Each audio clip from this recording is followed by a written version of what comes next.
ကုသိုလ်သီလကုသိုလ်ဘာဝနာကုသိုလ်ဆိုပြီးတော့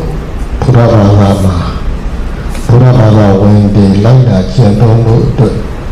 လုပ်ငန်းကြီး၃ခုချပေးထားတာပေါ့အဲဒီချပေးထားတဲ့၃ခုထဲမှာဒါနကိုအောက်ဆင့်ထားဒါနရဲ့အထက်မှာသီလထားသီလရဲ့အထက်မှာဘာဝနာထားအဲ့ဒီအထက်အောက်ထားဖို့စာပေမှာဘယ်လိုအကြောင်းပြတော့ဆိုတော့ဒါနကပြုလွယ်လို့တဲ့ဒါနကကိုင်လို့လူခန်းကြီးလက်ကြည့်ပါလားငါတို့ဘယ်လောက်ထိထက်ပါလဲဆိုထက်တယ်နော်ထက်ပါတယ်ဘုရားမြန်မာလူမျိုးတွေမနမျိုးထက်တယ်ဒီဥပ္ပသမဟာဝဲလက်ကဲလူခေါ်ကြည့်ပါလားလူမရဘူးရမရဘူးနော်အဲ့ဒီတဲ့ပုံဆိုတာပေါ့တရားအထုံးမလို့လိုက်မလားခေါ်ကြည့်ပါလားမရဘူးနော်ခက်တဲ့အကြောင်းပြောတာပါမှန်တယ်ဗျာနော်စာရေးကပြောတာလေတဘာဝကိုကိုင်းပြောတာလူတွေရဲ့သဘောကိုကိုင်းပြောတာဖြစ်တဲ့အတွက်မှန်တယ်နော်မှန်တယ်ဒါနနဲ့သီလကိုလူခိုင်းကြည့်ဒါနကလောလောလေးနဲ့ခိုင်းလို့ရတယ်သီလမကလွယ်ဘူးရနော်သီလနဲ့ဘာဝနာနဲ့လည်းခိုင်းကြည့်လို့ရှိရင်ဘာဝနာချက်ပို့မလွယ်ဘူးနော်မလွယ်ဘူးမလုပ်ဘူးအဲ့ဒါကြောင့်မို့လို့စာပေကတော့ပြည့်လွယ်တာကိုတဲ့အရင်သူ့ကိုကျင့်ခိုင်းတာပေါ့နော်ကျင့်ခိုင်းလို့ရလာပြီဆိုမှသီလကိုကျင့်ခိုင်းပေါ့နော်ဒါကတော့စာပေကပြောတာပေါ့နော်ဒါကအဲ့ဒါလေးကိုတစ်ခုပြောမလို့ပါဒါနနဲ့သီလကိုဒါနနဲ့သီလနှစ်ခုကိုသီလကိုအထက်ကထားပြီးတော့ဒါနကိုအောက်ကထားအောက်ကထားလို့ရှိရင်ဒါနဟာသီလနဲ့ရှင်လို့ရှိရင်မင်းကြတဲ့သဘောရှိသီလကပုံပြမြင်တဲ့သဘောရှိနော်အဲ့ဒါလေးကိုစာရမကြည့်ပဲနဲ့ကိုယ်လည်းလမ်းမိရာလူလောကမှာဖြစ်တဲ့သဘောလေးနဲ့ကိုင်းပြီးတော့တွေးကြည့်အောင်လေနော်ဘာလို့အဲ့လိုဖြစ်တာဒါနနဲ့သီလနှစ်ခုသီလကဘာလို့အထက်ကနေရတာတော့ဆိုလို့ရှိတယ်သီလမပါတဲ့ဒါနအရာမရောက်ဘူးဘယ်လိုစဉ်းစားကြည့်နော်အဲ့ဒါကိုနမူနာလေးကပြောပြပါမယ်လှူတယ်ပေါ့လှူလို့ရှိရင်လှူရမယ်ပစ္စည်းရှိရမှာဟုတ်မလားအဲ့ဒီပစ္စည်းကိုရအောင်ရှာရမယ်မလှူတယ်လေအဲ့ဒီရအောင်ရှာတဲ့နေရာမှာဘယ်လိုနည်းနဲ့ရှာမှာလဲဒီမှာမိခေါ်တက်လာနော်ကောင်းဝင်နဲ့ရှာမှာလားတရားသဖြင့်နီးလန်းနဲ့ရအောင်ရှာမှာလားလို့ဒီလိုတက်လာကောင်းဝင်နဲ့လည်းမဟုတ်ဘူးတရားသဖြင့်နီးလန်းနဲ့မဟုတ်တဲ့နီးနဲ့ရှာမှာဆိုရင်သူကလှူတော့လှူပါပဲရှာတာတော့လှူဖို့ရှာတာပဲနော်လှူဖို့ရှာတာဆိုပေမဲ့သူရှာဖို့အဲ့ဒီလှူရပစ္စည်းရှာတယ်ကသူ့ရဲ့စိတ်ဓာတ်ကနီးလန်းလည်းမမှန်ဘူးစိတ်ထားလည်းမမှန်ဘူးအဲ့ဒါဘာချို့တယ်ဆိုတော့သီလချို့နော်အဲ့မှာသီလကချို့သွားတယ်နော်ကောင်းဝင်လည်းမဟုတ်ဘူးဆိုကြတဲ့ကသူကဘာမှအာဇီဝချို့သွားပြီနော်တရားသဖြင့်နီးလန်းလည်းမဟုတ်ဘူးဆိုတဲ့ကသူကအနိုင်ထက်လုပ်ပြီးတော့လည်းယူတာဖြစ်နေမယ်ခိုးပြီးတော့ယူတာရင်လည်းဖြစ်တော့မယ်လေဟုတ်ကလားအဲ့ဒါဆိုရင်ဒီပစ္စည်းကမမှန်တော့ဘူးလူပါပြီးအဲ့ဒီပစ္စည်းကိုသူရလို့ဟောကဲအဲ့ဒီအလှကြီးကအကျိုးဘယ်လိုလုပ်ထက်တာမှမဆုံးလိုက်ဘူးဘယ်လိုကဆက်လာဟုတ်တယ်မလားသူရှာတော့မမှန်ပဲနဲ့လေမမှန်တဲ့ပစ္စည်းကြီးနဲ့လှူတာဖြစ်တဲ့အတွက်အဲ့ဒီဒါနကဒါနကုသိုလ်တော့ဖြစ်တယ်ထားအောင်တော့အဲ့ဒီဒါနကုသိုလ်ကြီးကမပန့်တော့ဘူးအကျိုးပေးလည်းမတန်တော့ဘူးလေအဲ့ဒါဘာကြောင့်လဲဆိုတော့သီလချို့လို့အဲ့လိုဆိုရင်ဒါနကုသိုလ်တစ်ခုရဲ့ထက်တန်နဲ့အကျိုးပေးဖို့တန်တရှိရှိဖြစ်ဖို့ဆိုရင်နောက်ကသီလလိုလားတွေ့လားနော်အဲ့တော့ဒါနဟာသီလမပါဘဲနဲ့မဖြစ်ဘူးဗျာဒီကြဆုံးလာကြည့်ပါနော်သီလမပါဘဲနဲ့မဖြစ်ဘူးအဲ့တော့ဒါနကိုဒါကြောင့်မို့လို့မြတ်စွာဘုရားကပြောတာပေါ့နော်ဓမိယလတ္တဆိုတာဘုန်းကြီးတွေဟောပါတယ်နော်ဓမိယလတ္တတရားသဖြင့်ဒီလောက်လေးဟောတဲ့ခါကျတော့မထင်ရှားဘူးလေတရားသဖြင့်ရတယ်ဆိုတာသီလမကြီးဆုံးပဲလေရတာကိုပြောတာနော်အဲ့ဒါကိုကြည့်လိုက်တော့မှဒါဒါနနဲ့သီလကသီလမပါလို့မရဘူးလူတယောက်ဟာကြည့်လိုက် ဒီလိုကပိဋကကန္တတဲ့ဝါဒနာပါတယ်ပိဋကကန္တတဲ့လေးထားတွေရှိတယ်ဒါမှမဟုတ်လို့အဲ့ဒီသူကနည်းနည်းလက်စောထားတယ်ဆိုရင်ကတူကပေးလို့ကိုကရပါပြီလေကကျေးဇူးတင်မလားနဲ့ကျေးဇူးတင်လို့ရှိဘူးဒီကောင်ကလက်စောထားတဲ့ကောင်ဆိုဘယ်ရလာမှမသိဘူးသူကတည်းကယူလာတာဖြစ်နေတယ်လေဟုတ်လားအဲ့တော့ယူတော့ကိုကတော့သူတို့ကလူလို့တော့ယူလိုက်ပြီပေါ့ဒါပေမဲ့သူလူတာကြီးယူရတာကြီးစိတ်ထဲမတန်ဘူးဒီကောင်ကလက်စောထားတဲ့သဘောရှိတယ်လေဒီလမှမရှိတာနော်အဲ့ဒါစားလည်းဒါလည်းစဉ်းစားရပဲနော်ဒါပိဋကမပါလို့နော်ပိဋကမပါဘူး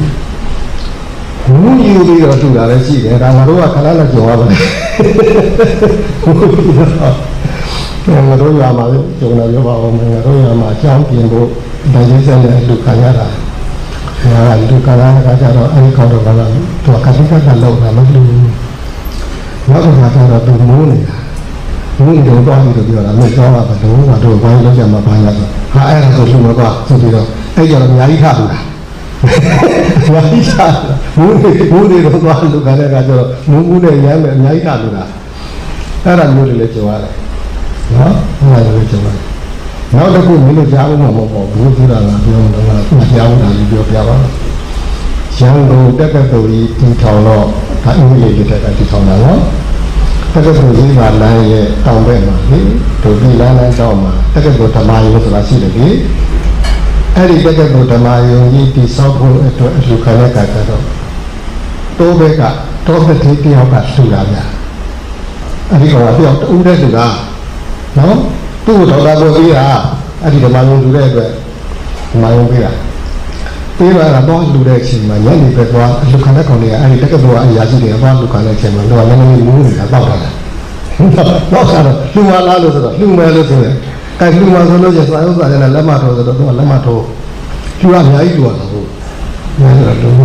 ဘုဘောရနဲ့ဝန်သားအားနဲ့လက်မနဲ့ထိုးပြီးလေးစာကျုံးတဲ့လူပြီးပြီပေါ့စကားတွေပြောနေကြတယ်ဝန်သားလည်းအိမ်မှာထိုင်ပြီးတော့စကားပြောတော့သူကနည်းနည်းမူးကပြေးလာပြီးတော့ပြောတယ်ခင်ဗျားတို့လူပြီးပြီနည်းနည်းပြန်ရလို့ပြောတယ်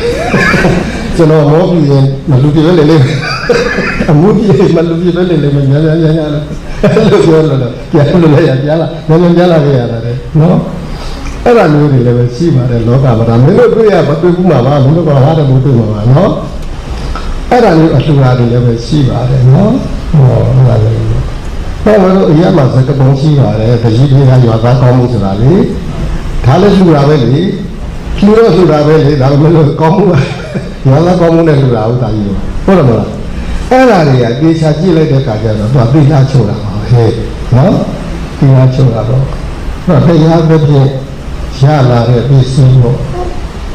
ကောင်းဝင်နဲ့ရလာတဲ့ပစ္စည်းကိုလူရပါလေနဲ့ဒီဒါနကအကျိုးပေးတဲ့ထက်တယ်လဲဆိုရင်ဒီဒါနကသီလမပါဘဲနဲ့ဘယ်လိုမှအကျိုးမထက်တယ်နော်မထက်တယ်ဘူးသီလပါမှရတယ်ဒါကြောင့်မို့လို့ဒါနနဲ့သီလဟာနှစ်ခုကတွဲနေတာလို့ငါကပြောတယ်သီလမပါဘဲနဲ့ဒါနဘယ်လိုမှမကောင်းနိုင်ဘူးလို့ဟုတ်တော့နောက်တစ်ခါသိချာစဉ်းစားရမှာကဒါနနဲ့သီလရောပုံလေးကိုငါပြောပြပါဦးမယ်ကမင်းကသူများဥစ္စာမခိုးဘူးဆိုပြီးတော့သီလဆောက်လိုက်ပြီးစားပါတော့သူများဥစ္စာမခိုးဘူးဆိုလို့ရှိရင်မိနဲ့နေတဲ့ပတ်ဝန်းကျင်ကအတူနေတဲ့ကောင်းကြီးကိုမင်းလူရမရောက်ပြီလားသိချာစဉ်းစားကြည့်နော်ဒါသိချာရေးနဲ့စဉ်းစားမှပေါ်လာလူရပဲလေနောက်တစ်ခါမင်းကသူများအသက်မတတ်ဘူးဆိုရင်ရောသူများအသက်တွေကိုလူရမရောက်ပြီလားအခုတို့နေစားတဲ့ဇီဝိတဒါနဟိုငါးတွေပစုံတွေလွတ်ကြတာမို့လားလို့ဟိုတွေလွတ်ကြတာလေအဲ့ဒါမတတ်ဘူးဆိုပြီးလွတ်တာမို့လားလို့အဲ့ဒါပါဠိဘာသာရှောင်တာလေပါဠိဘာသာရှောင်ရင်းဒီပင်ရဲ့ဇီဝိတဒါနဆိုပြီးတော့ဒါနသွားဖြစ်တာတွေ့လားအာဒိနာဒါနရှောင်ရင်းဒီပင်ရဲ့ဒါနသွားဖြစ်တာနော်ဒါနသွားဖြစ်တာမလိမ်ဘူးဆိုရင်ကိုဒါနဖြစ်တာတွေ့လားလိမ်လိုက်လို့သူဒုက္ခရောက်ပါလေဒုက္ခရောက်ပါလေသူလည်းမရှိကိုလိမ်ရပြီးတော့ငါမယူဘူးဆိုရင်ကိုအဲ့ဒါဒါနတစ်မျိုးပဲလေဟောအဲ့ဒီမှာလေဒါနနဲ့သီလဟာတော့ရောနေပြီသီလသိရင်ဒါနပြန်ဖြစ်နေပြီနော်သီလတော့သီလပဲတော့သူသီလကနေဒါနပြန်ဖြစ်သွားတယ်ဒါလည်းဒါနတစ်မျိုးဖြစ်သွားအဖေရတယ်အဲ့ဒါကိုဟောပါလေသူဒါနလည်းဟောနေပြီဒါနပါပဲ အဲ့ဒါတွေကိုကြည့်လိုက်တဲ့အခါကျတော့သီလနဲ့ဒါနဒီတိုင်းပဲရှိတယ်တွဲလေတွဲတတ်တဲ့သဘောရှိတယ်ပြောင်းလဲပြောင်းလဲတတ်တဲ့သဘောရှိတယ်သီလမပါဘဲနဲ့ဒါနဟာဘလို့မှအကျိုးမထက်ဆန်နိုင်တဲ့အတွက်သီလကိုအထက်ကထားတာဒါနကိုအောက်ကထားတာဒီလိုလို့အောက်ကရှိတဲ့ဒါနကိုအထက်ကသီလနဲ့ပါမှဒီဒါနဟာစင်ကြယ်တဲ့ဒါနဖြစ်မှာကောင်းတဲ့ဒါနဖြစ်မှာပဲဟုတ်တယ်မလားသီလမပါလို့ရှိရင်သူမဖြစ်နိုင်ဘူးအဲ့ဒါကြောင့်မို့လို့သီလနဲ့ဒါနအတွေ့အအဲ့ဒီလိုလေးတစ်ခုနဲ့တစ်ခုအပြာအလားအမိပြုပြီးတော့နေတာလို့လောကမှာတွေ့ရတယ်အဲ့ဒါတွေ့ရတော့အဲ့ဒါလေးကိုကြည့်ပြီးတော့တို့ကသိရမှာပေါ့နော်အဲ့တော့ငါတို့မြန်မာလူမျိုးတွေရဲ့အာဏာချက်ပေါ်ဘုရားဘာသာတွေအာဏာချက်ကိုကြည့်လိုက်လို့ရှိရင်ဒါနကတော့တစ်ဖက်ကတော့ရှုနေတယ်သို့တော်ဒီတစ်ဖက်မှာသီလကအာနေတဲ့ခါကျတော့ဘုရားထားတဲ့ဌာနကြီးကအကျိုးရမရောက်တဲ့ခါကျတော့မြန်မာပြည်လူတို့ကပြောကြတယ်မြန်မာလူတွေကအလူတဝါဒနာပါတယ်လူကြတယ်အလူရေရောတယ်လည်းပြောကြတာရေရောတာဟုတ်တာပဲလူတဝါဒနာပါဟုတ်တာပဲဟိုကမ္ဘာဆင်းရဲတဲ့နိုင်ငံနဲ့ထွက်မထွက်နိုင်ဘူးဟုတ်တယ်မလားမထွက်ဘူးလေကမ္ဘာဆင်းရဲဆုံးဆယ်နိုင်ငံလားနိုင်ငံ20ရွေးတယ်အဲ့ဒါတို့ကထွက်ဖို့ထွက်ပြီးမထွက်သေးဘူးလေလူကလည်းလည်းဘာလို့မထွက်တာလဲစဉ်းစားကြည့်လိုက်လူတော့လုံးနေကြတာပဲဟုတ်တယ်မလားလူကလည်းနဲ့ဒီဆင်းရဲတဲ့နိုင်ငံဆင်းရဲတဲ့ငါတို့ကိုယ်တည်းဖြစ်မခံရဘူးလားချို့နေတာဘာပါဒီလားနော်ဒီလားချို့နေတာဗျာအဲ့ဒါတွေကတော်တော်ရှိတာပဲလို့နော်လူကနိုင်ငံတွေကိုသွားတယ်ဆိုလို့ရှိရင်ငါတို့သွားတာပဲခဏသွားတာပဲ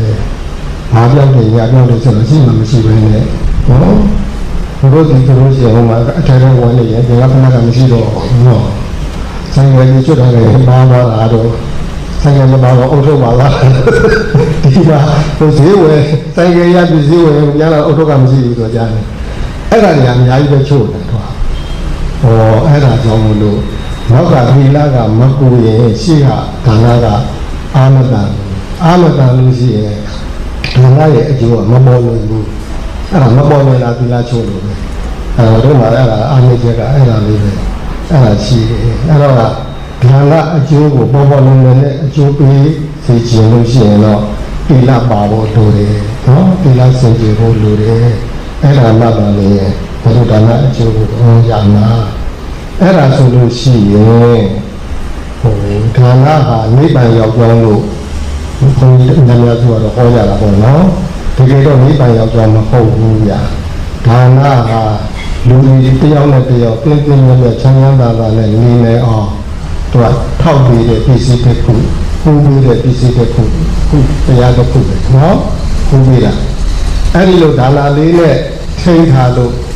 ဘုရားရှင်ကြီးတွေတဲ့နေကြတာဟုတ်မလားဒါနလေးနဲ့ထိန်းထားတဲ့လူတွေတရားနဲ့တယောက်တဲ့နေကြတာရဲ့အဲ့ဒီဟာတော့ကသီလလေးတာလိုက်လာမယ်ဆိုရင်တော့ဒီဒါနရဲ့အကျိုးကလည်းပေါ်လာနိုင်တယ်နော်ပေါ်လာနိုင်တယ်တယောက်နဲ့တယောက်မခိုးကြဘူးမလိမ်ကြဘူးမညာကြဘူးဆိုရင်ကိုစီးပွားကဒေချာပေါက်ဖြစ်လာတယ်ပါဖြစ်ပါလေနော်အခုကိုင်းတော့ကြားပြဆိုပြီးဒါလည်းအဲ့ကြားပြနဲ့လိမ်တာပဲလို့လားဟာအခုကြောကြီးသူပြီးပေါ်နေတယ်ဘယ်လိုဖြစ်တော့ပါလားမသိဘူးကြောကခါရတယ်သူနော်လိမ်နေကြတာတယောက်နဲ့တယောက်လှည့်ပါပြီးတော့အဲ့တော့ဒါနကတော့လုံးပါရင်တစ်ဖက်ကအဲ့လိုလိမ်တာညာတာတွေကတအားပေါ်လာတဲ့အခါကျတော့ဒါနအကြောင်းကမပေါ်ဘူးအဲ့တော့လူတွေငြိမ်းချမ်းဖို့တယောက်နဲ့တယောက်သိမြတ်ဖို့ဆိုရင်ဒါနလိုတယ်အဲ့ဒီဒါနအကောင့်ထဲပေါ်ဖို့ဆိုရင်သီလလိုတယ်အဲ့ဒီဒါနနဲ့သီလနှစ်ပါးဟာလူလောကီတွေနဲ့ပါလူတွေကျင့်လဲနေတဲ့လူတွေချမ်းသာသာနဲ့လွတ်လွတ်လပ်လပ်နဲ့အေးအေးချမ်းချမ်းနဲ့နေနိုင်အောင်လို့စောင့်ပြီးတဲ့စောင့်သိပြီးတဲ့တရားနှစ်ပါးနိဗ္ဗာန်ကိုမပို့ဘူးဒါကြောင့်မို့ငါနိဗ္ဗာန်ရောက်အောင်မပြောဘူးလို့ပြောတာဒီနှစ်ပါးလေးကတော့နိဗ္ဗာန်မရောက်ဘူးဘာဝနာဘာမှရောက်မှာဟုတ်တယ်မလားဘာဝနာမမိုင်းလေးလေးဒါလည်းဒီလားနှစ်ပါးရှိရင်လောကီနယ်ထဲမှာဘုချမ်းကိုချမ်းသာတယ်ဘုမချမ်းသာလားအဲ့ဒီနှစ်ခုချိုးနေလို့ပဲဟုတ်တယ်မလားအဲ့ဒါလေးကိုတရားနာရတယ်လို့အောင်းနေ